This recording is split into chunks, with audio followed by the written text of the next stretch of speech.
अब जो वाकया सुनाने जा रहा हूं वो बड़ा जबरदस्त और दिलचस्प वाकया है, उससे बहुत सी चीजें आपको मिलेंगी। ईमान से पहले आदमी का हाल क्या है, लेकिन वहीं पर ईमान की दौलत जब उनको मिल जाए तो उनका हाल क्या होता है। देखिए, फिरौन ने अपने जादूगरों से कहा कि चलो आज मूसा को और मूसा की कौम को पस्त करना है। ऐसा करतब दिखाना, ऐसा तिलसम दिखाना, ऐसा जादू दिखाना कि मूसा और मूसा की कौम भाग जाए। शिकस्त होनी चाहिए। जादूगरों को भरोसा था बिल्कुल। चलो एक मैदान में जमा हो गए।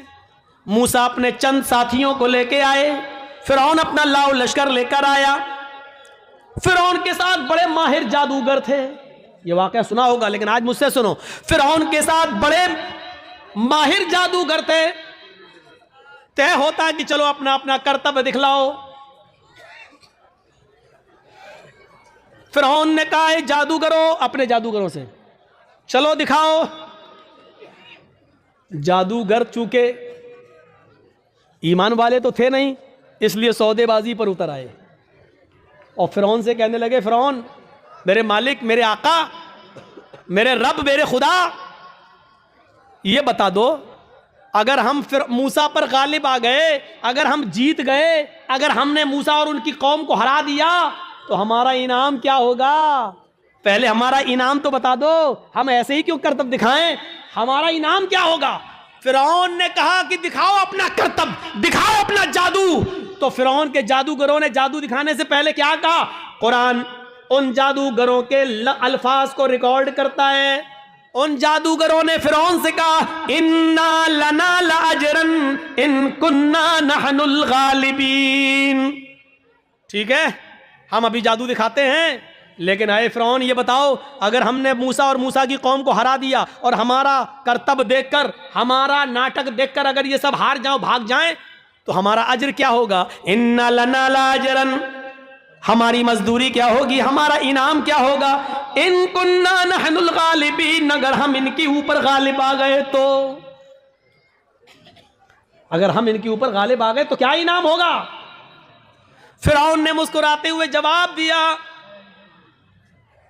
इन्नकुम लमिनल मुकर्रबीन। अगर मूसा और मूसा का लश्कर हार गया, शिकस्त फाश दे दी, डर गया और भाग गया, तो तुम लमिनल मुकर्रबीन का तर्जमा मैं, तुम मेरी कैबिनेट में शामिल हो जाओगे, कैबिनेट मिनिस्टर बन जाओगे। सही तर्जमा ये, तुम मेरे बहुत करीब हो जाओगे। एक चीफ मिनिस्टर होता है, एक प्राइम मिनिस्टर होता है, तो प्राइम मिनिस्टर और चीफ मिनिस्टर का के करीबी लोग कौन होते हैं, जो उसकी कैबिनेट में शामिल होते हैं। जो भी चीफ मिनिस्टर को करना होता है वो अपनी कैबिनेट से मशवरा करता है, प्राइम मिनिस्टर को जो करना होता है वो अपने कैबिनेट से मशवरा करता है। तो हम जो भी कुछ करेंगे तुम्हारे मशवरे से करेंगे, यानी तुम हमारे मुकर्रब हो जाओगे, हम तुम्हें अपनी कैबिनेट में शामिल कर लेंगे। बअल्फाज दीगर हम तुम्हें अपना वजीर बना देंगे, तुम्हें हम अपना मिनिस्टर बना लेंगे, वजीर बना लेंगे, तुम्हारा ये इनाम होगा। अब इतना सा लालच अगर किसी को मिल जाए तो ये तो बहुत बड़ी बात हो गई ना, बहुत बड़ी बात हो गई। आज भी अगर बीजेपी की तरफ से किसी मुसलमान को ये ऑफर मिल जाए तो वो भी बीजेपी पे चला जाता है। और देख लीजिए कितने लोग जा चुके हैं कि कैबिनेट में शामिल कर लिया जाएगा, हमारे लिए इतना ही काफी है। अब तो सब कुछ जायज हो गया, जो भी वो करेंगे वो सब ठीक है, वो सब ठीक है। अब तो झूठ को भी सच कहना पड़ेगा। जब उन जादूगरों ने सुना कि फिरौन कह रहा है कि इन्नकुम लमिनल मुकर्रबीन, तुम हमारे मुकर्रब हो जाओगे, हमारी कैबिनेट में शामिल हो जाओगे, हमारे मिनिस्टर बन जाओगे, इतना बड़ा इनाम का जब लालच उनको मिला तो वो फौरन तैयार हो गए। फिर उनके पास जो रस्सियां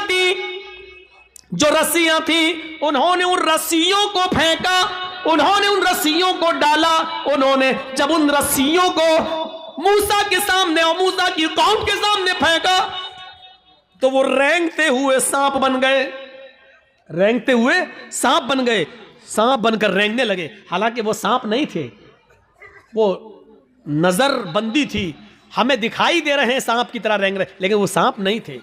जैसे जादूगर जो हमारे मोहल्ले में आता है, मिट्टी उठाएगा, रखेगा, मुट्ठी बंद करेगा, छू मंतर जादू करके ऐसे घुमा के खोलेगा, रुपया बन जाएगा। हालांकि वो रुपया नहीं है, वो मिट्टी है, लेकिन हमें रुपया दिख रहा है। अगर जादूगर मिट्टी को रुपया बनाना जानता होता तो अपना जादू खत्म करने के बाद फिर कटोरा लेकर 1-1, 2-2 रुपए की भीख हमसे क्यों मांगता? वो कहता है कि ये कला है, ये मिट्टी को मैंने रुपया बनाया, ये सिर्फ हमारी हाथ की सफाई है। ये तुम्हें रुपया दिख रहा है लेकिन हकीकत में रुपया नहीं है। अगर रुपया होता तो फिर हम घर बैठ के ये तमाशा क्यों दिखाते तुम्हें? हम तो घर बैठ के मिट्टी का रुपया बनाते रहते। मूसा और मूसा की कौम को वो रेंगते हुए सांप दिखने लगे तो मूसा अलैहिस्सलाम डरने भी लगे, ऐसे हटने भी लगे। फौरन अल्लाह ताला ने फरमाया, मूसा डरो नहीं, ला तखफ या मूसा, अरे मूसा डरो नहीं, तुम्हारे पास जो लाठी है ना, जो डंडा है, इसको जमीन पर मारो, अन अलक़ि असाक, जमीन पर इस लाठी को मारो। मूसा अलैहिस्सलाम ने वो लाठी जमीन पे मार दी और जैसे ही जमीन पे लाठी मारी वो अज़दहा बन गया। अज़दहा बहुत बड़ा होता है, वो अज़दहा बन गया और उसने अपना मुंह फाड़ा और अंदर को सांस ली, बाहर को नहीं, अंदर को, अंदर को। जब उसने अंदर को सांस ली तो वो जितने भी सांप जो रस्सियां बनी हुई थी वो सब उसके मुंह में घुसते चले गए, करके सबको खा गया। यहीं से मूसा फिरौन के जादूगरों की अकल ठिकाने आ गई। वो समझ गए हमने जो दिखाया वो नकली चीज थी, मूसा ने जो दिखाया वो ओरिजिनलिटी थी, वो असलियत थी। वो समझ गए कि अब हक के आगे मेरा बातिल नहीं चलेगा। यकदम वहीं से बदल गए, यहीं से चेंज हो गए। मूसा अलैहिस्सलाम ने डंडा जमीन पे मारा, वो अज़दहा बन गया, अज़दहा उनके सांपों को निकल गया। फिरौन के जादूगर समझ गए कि अब मेरी खैर नहीं, अगर मैंने कुछ और दिखाया तो हमारी आफत, हमारी बर्बादी, क्योंकि हमने जो दिखाया वो जादू था, मूसा ने जो दिखाया वो हकीकत है और जादू कभी हकीकत का मुकाबला नहीं कर सकता। फौरन वही के वही वो सारे जादूगर पलटे और चीख पड़े, आमन्ना बिर्रब्बे मूसा व हारून, हम मूसा और हारून के रब के ऊपर ईमान ले आए। चीखते हुए उन्होंने कहा, अब हमने फिरौन को छोड़ दिया, मैं मूसा और हारून के रब पर ईमान ले आया। उन्होंने ये नहीं कहा कि मैं अल्लाह पर ईमान लाया। जादूगरों ने क्या कहा? बिरब्बे मूसा व हारून, हारून और मूसा के रब पर ईमान लाया। अगर वो ये कहते हैं कि मैं तो अल्लाह पर ईमान लाया, तो लोगों का अल्लाह और लोगों का खुदा तो वही बना हुआ था फिरौन, इसलिए मूसा और हारून का रब नहीं था। मूसा और हारून अलैहिस्सलाम ने कभी फिरौन को अपना रब नहीं माना, मूसा और हारून ने अपना रब अल्लाह को माना था। इसलिए क्या कहा? आमन्ना बिरब्बे मूसा व हारून, मैं हारून और मूसा के रब पर ईमान ले आया, यानी मैं अल्लाह पर ईमान लाया। फिरौन तो शजदर रह गया, लाया था मूसा और उनको हराने के लिए और ये तो हम ही हार गए। ये सारे जादूगर पलट गए, ये सारे जादूगर उधर चले गए। अभी देखिए, जब तक जादू दिखा रहे थे तब तक वो काफिर थे, लेकिन जब मूसा ने अपना हुनर दिखलाया, मौजिजा दिखलाया, तो वो ईमान ले आए। अब ईमान लाने के बाद ताकत देखिए उनके अंदर वही मौजूद है, अभी हटे नहीं, अभी अपने घर नहीं गए। अब जब ईमान ले आए, जब कह दिया आमन्ना बिरब्बि मूसा व हारून, जब कह दिया कि हारून और मूसा के रब पर ईमान लाए, तब उनके ईमान लाने के बाद उनके अंदर ताकत क्या आई वो दिखाना चाहता हूं। एक मोमिन के अंदर ईमान जब आ जाए तो उसकी ताकत क्या होती है वो चीज समझ लीजिए। जब वो ईमान लाए तो फिरौन ने कहा, ये क्या किया तुमने? तो उन्होंने जवाब दिया कि अल्लाह की तरफ से हक आ जाने के बाद और अपनी आंखों से हक देखने के बाद भी मैं तुम्हारी गुलामी करूं और तुमको अपना रब मानूं, तो हमसे बड़ा बदनसीब कोई नहीं होगा, हमसे बड़ा फिर पागल कोई नहीं होगा। हमने आज अपनी आंखों से हक देख लिया और सच्चाई देख ली और मूसा का मौजिज़ा देख लिया है। मूसा ने जो दिखाया वो अल्लाह की तरफ से है, इसलिए अब हक आ जाने के बाद हम तुम्हारी गुलामी नहीं कर सकते, हम तुम्हें तरजीह नहीं दे सकते। फिरौन ने कहा, तब जानते हो तुम्हारा अंजाम क्या होगा? जानते हो तुम्हारा अंजाम क्या होगा? उन्होंने कहा, ए फिरौन, फिर हमारे अंजाम को भी बता दो कि क्या अंजाम होगा हमारा। फिरौन ने कहा, ला उक़त्तिअन्ना अयदियकुम व अर्जुलकुम मिन खिलाफ थुम्मा ला उसल्लिबन्नकुम अजमईन। कुरान कह रहा है, आए मेरे जादूगरों, अगर तुमने मूसा और हारून के रब को छोड़कर मुझे रब न माना और तुम न पलटे, तो हम तुम्हें क्या अजाब देंगे, क्या सजा देंगे तुम जानते हो। लउक़त्तिअन्ना अयदियकुम व अर्जुलकुम मिन खिलाफ, हम तुम्हारे हाथ कटवा देंगे, हम तुम्हारे पैर कटवा देंगे मुखालिफ सिमतों से। यानी दाहिना हाथ काटेंगे तो बायां पैर, और बायां हाथ काटेंगे तो दायां पैर। अगर हमने दायां हाथ काटा तो बायां पैर कटवाएंगे, और किसी का अगर हमने बायां हाथ काटा तो उसका दायां पैर कटवा देंगे। लउक़त्तिअन्ना अयदियकुम व अर्जुलकुम, अरबी से वाकिफ होंगे तो आप समझ जाएंगे, लेकिन अरबी से वाकिफ नहीं है, अल्फाज की ज़्यादती माना की ज़्यादती पर दलालत करती है। अरबी ज़बान में क़ता यक़ताओ के माना होते हैं काटना, ये इसको कहा जाएगा क़ता, काटना। लेकिन इधर से काटा, इधर से काटा, इधर से काटा, ये काटा, ये काटा, इसको कहा जाता है क़त्ता युक़त्तिउ तक़ती, टुकड़े टुकड़े करना। फिरौन ने ये नहीं कहा था कि हम तुम्हारे हाथ और पैर काट देंगे। फिरौन ने कहा लउक़त्तिअन्ना अयदियकुम व अर्जुलकुम, हम तुम्हारे हाथ के टुकड़े टुकड़े करवा देंगे, हम तुम्हारे पैर के टुकड़े टुकड़े करवा देंगे। हमारी जबान में कीमा कीमा कर देंगे, बोटी बोटी कर देंगे मुखालिफ सिमतों से। यानी पहले अंगूठा काटेंगे, फिर पंजा काटेंगे, फिर पिंडली काटेंगे, टखना काटेंगे, पिंडली काटेंगे, घुटना काटेंगे, रान काटेंगे, कमर काटेंगे। अगर मैंने तुम्हारा दाहिना पैर काटा तो ऐसे ही बायां हाथ काटेंगे, पहले उंगली काटेंगे, पोर काटेंगे, कलाई काटेंगे, गट्टा काटेंगे, हाथ की ये कलाई, फिर ये कोहनियों, फिर कंधा, यानी हम टुकड़े टुकड़े कर देंगे। कितनी दर्दनाक सजा, जिंदा आदमी को एक एक हिस्सा काटा जाए। लउक़त्तिअन्ना अयदियकुम व अर्जुलकुम मिन खिलाफ, हम पहले ऐसा करेंगे और ऐसा करने के बाद भी अगर तुम न माने तुम लउसल्लिबन्नकुम अजमईन, तो फांसी का फंदा लगा के फिर हम तुम्हें सूली पे चढ़ा देंगे। अब दो चीजें समझ लो, इतनी बड़ी सजा सुनने के बाद इनका जवाब क्या था। जब काफिर थे, ईमान नहीं लाए थे, फिरौन के साथ आए थे, तब इनकी डिमांड क्या थी?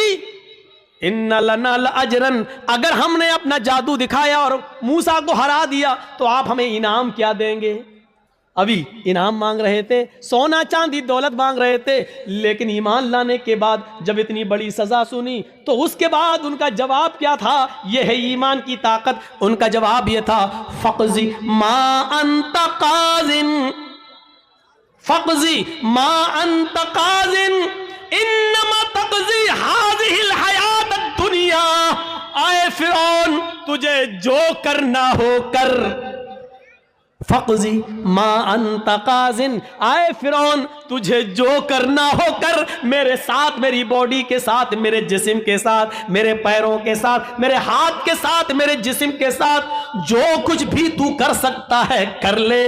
इन्नमा तक़ज़ी हाज़िल हयात दुनिया, तू सिर्फ मुझे दुनिया में सजा दे सकता है, सिर्फ दुनिया में मुझे परेशान कर सकता है, सिर्फ दुनिया में तू मेरे ऊपर हुकूमत चला सकता है, सिर्फ दुनिया में तू मुझे सजा दे सकता है, आखिरत में तू हमें सजा नहीं दे सकता है, आखिरत का तू हमारे मालिक नहीं है। जो अभी इनाम मांग रहे थे, ईमान लाने के बाद वो कह रहे हैं जो करना हो कर ले, लेकिन अब हम मूसा और हारून के रब को छोड़ने वाले नहीं हैं। ये है ईमान, ये है ईमान।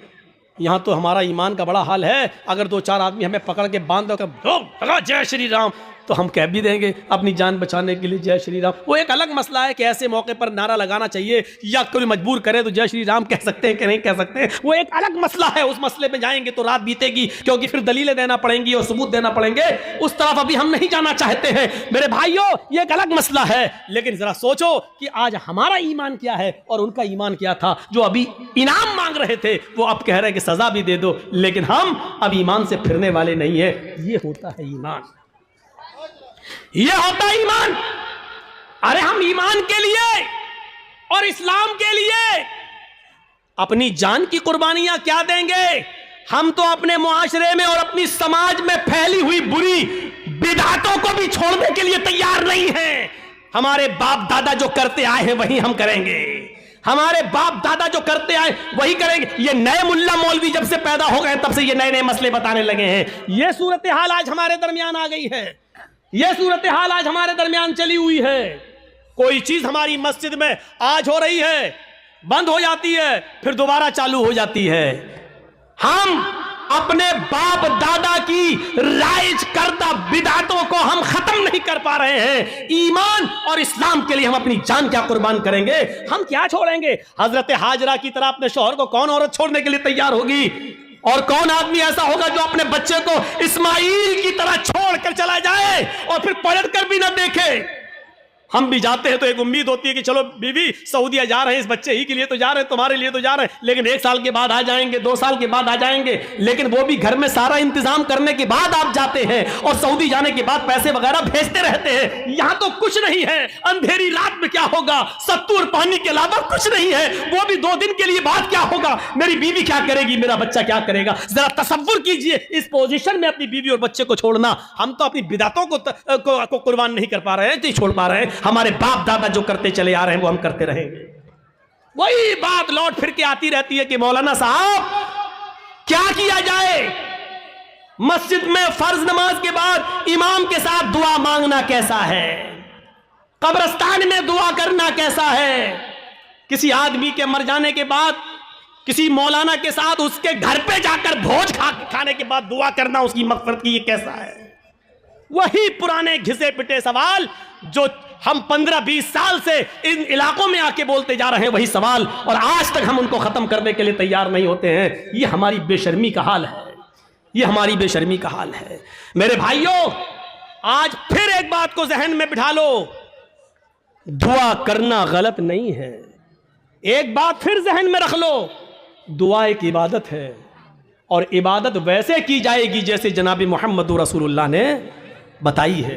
इबादत मोहल्ले के सरदार के तरीके पर नहीं की जाएगी, इबादत मौलवी जर्जीज के तरीके पर नहीं की जाएगी, इबादत मस्जिद के इमाम के तरीके पर नहीं की जाएगी।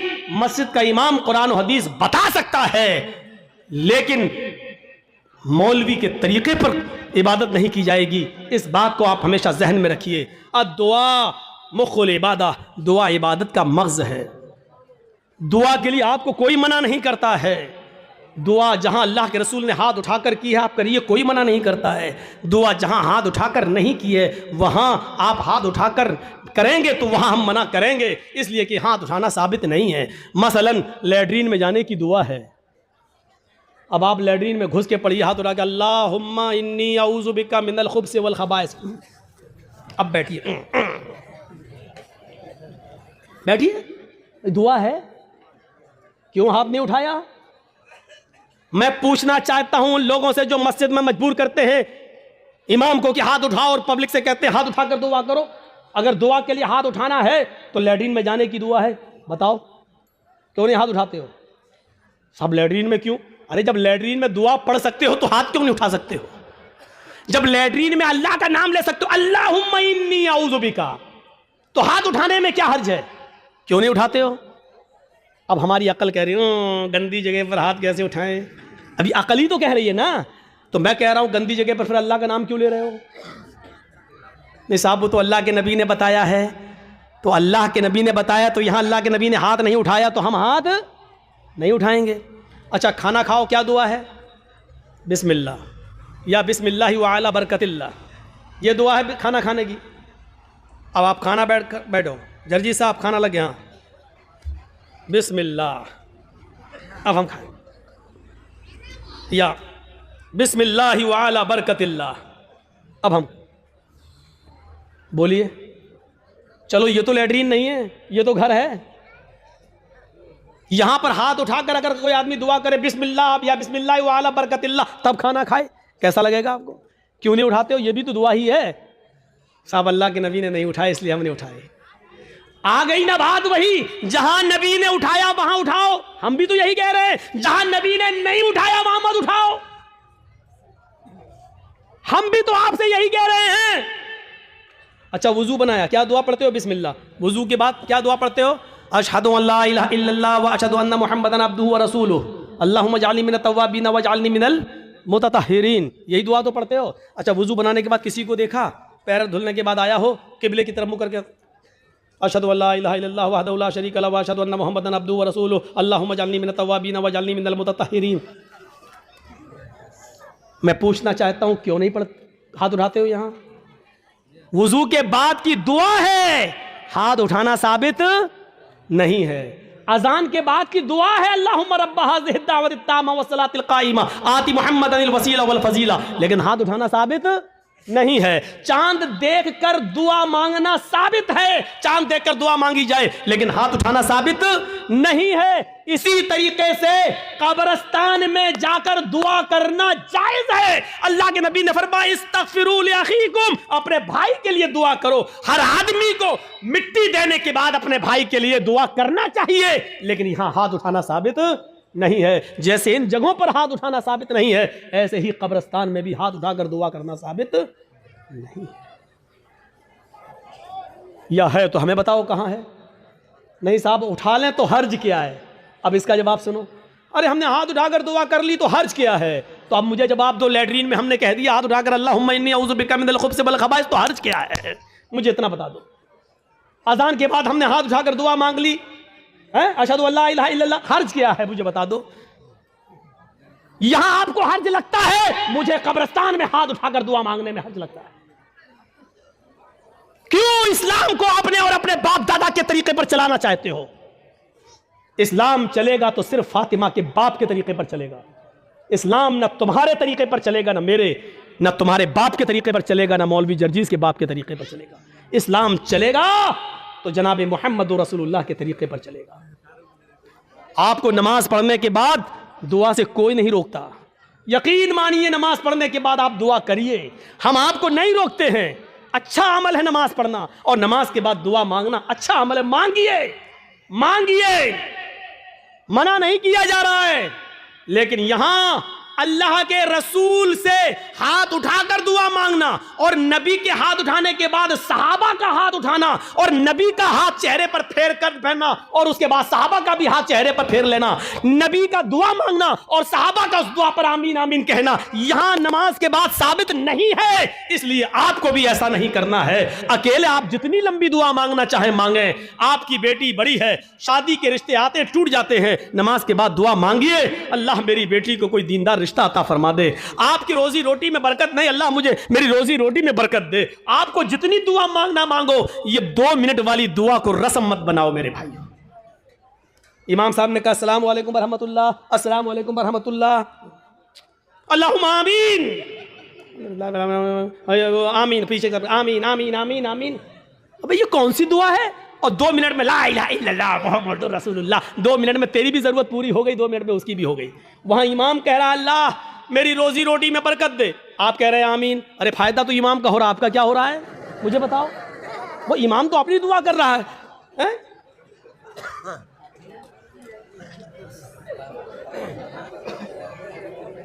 अब इमाम बेचारा कुंवारा है, शादी नहीं हुई है, इमाम कह रहा है अल्लाह मुझे दीनदार लड़की अता फरमा दे, आप कह रहे हैं आमीन। फायदा तो इमाम का हो रहा, तुम्हारा क्या हो रहा है। अरे इमाम अपनी दुआ मांगे, तुम अपनी दुआ मांगो यार।